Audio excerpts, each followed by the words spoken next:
What's good, everybody? It's your boy, O'Shea Duke Jackson, back at it again with another episode of The Celebrity Jungle.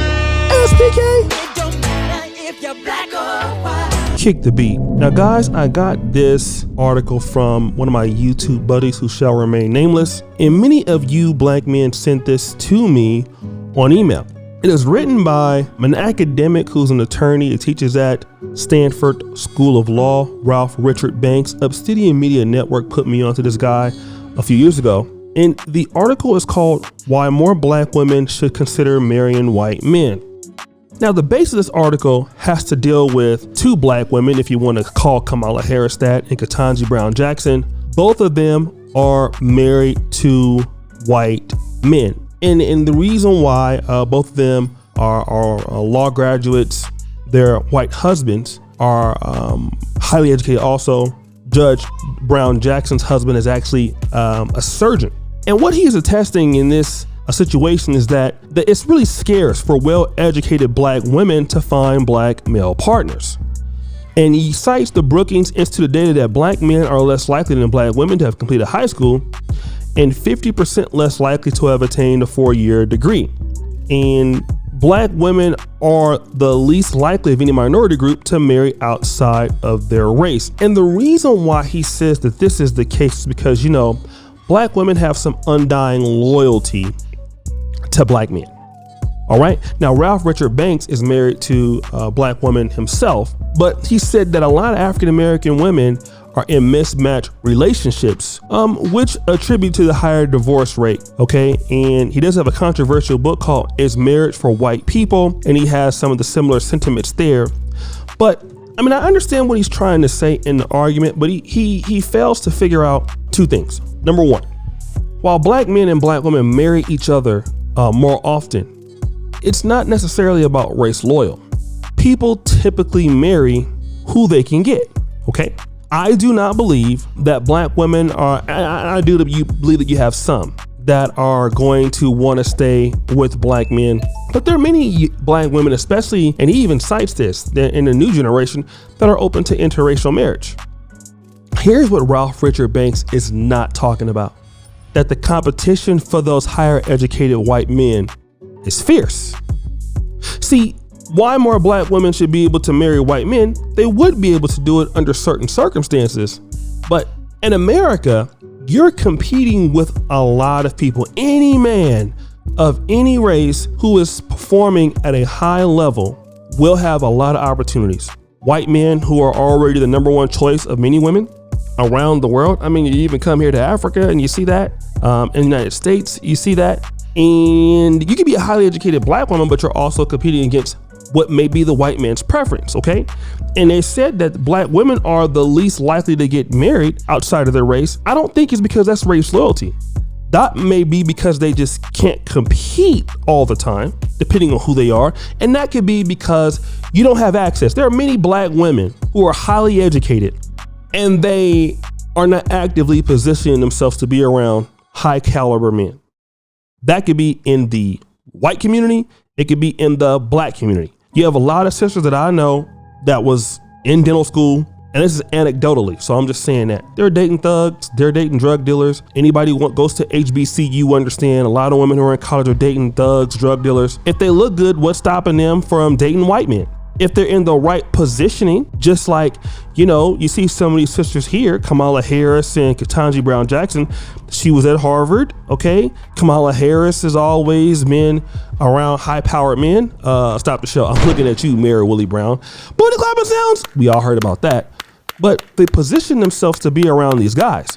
How many black women who are good looking and educated are really positioning themselves? Sometimes people may position themselves around people that they feel comfortable with, and that's people who are doing worse than them. If you want to get a guy like a surgeon, you better be at Cornell. How many sisters can enter Cornell? Okay. And when we're talking about considering white men, how many of those white men are doing very well? See, in the case that he uses with Ketanji Brown Jackson and Kamala Harris, both of those white men are doing very well. There are some situations that we could talk about white black women marrying white men, and the white man is not on her level. I'll give you a good example of that since he's using anecdotal evidence. Let's use anecdotal evidence. Look at Lonnie Love. Lonnie Love is a successful African-American woman. She's even an electrical engineer from Prairie View A&M. Who is she dealing with? James Welsh, who is a proverbial nobody in comparisons to her. Why is Lonnie Love dealing with James Welsh? Well, I mean, we could look at some of the photos and see possibly why that is. I'll let you be the judge of that. But can Lonnie Love compete for the high caliber of black men or white men that are at her educational level? You tell me if that's the case.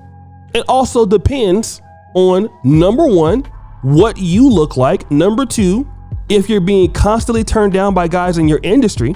Number three, what your age is. Number four, what your attitude is. And you have a guy who's the same age as Lonnie Love. He's 50, single, he's a medical doctor, he's a lawyer, he's some businessman. Do you think he has more opportunities? Like, even just look at O.J. Simpson. O.J. Simpson is 74 years old. He don't want a woman that's 50 years old. What is he dealing with? He's dealing with women on TikTok that are like 20. All right.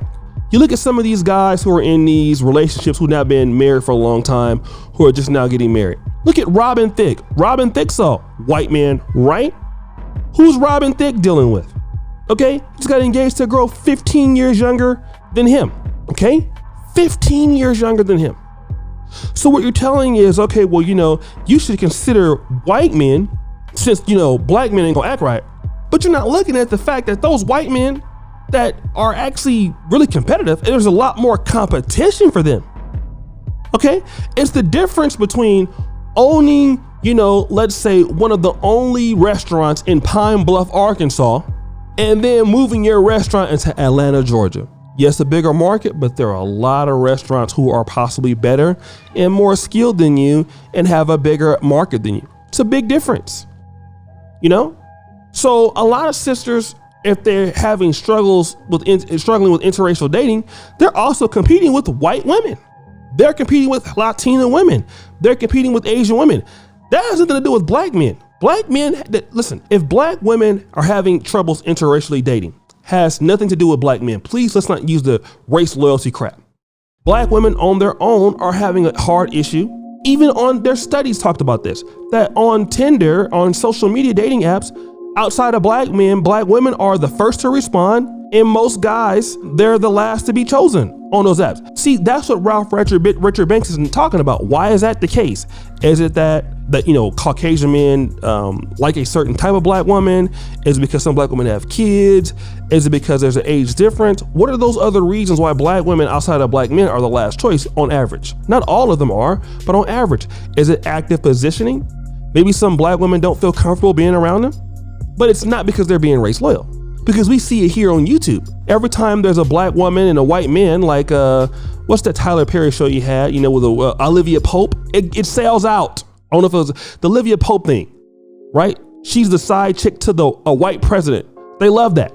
If they could, they would. Many of them cannot. Not at the level that it's a guy that's decent. So guys, what do you think? It's your boy, O'Shea Duke Jackson, back at it again with another episode of The Celebrity Drunk. I already appreciate you for all that you do. Subscribe, hit the bell, check out the first clip at the top. And as you know, the buffoonery remains an all-time high. I'm out.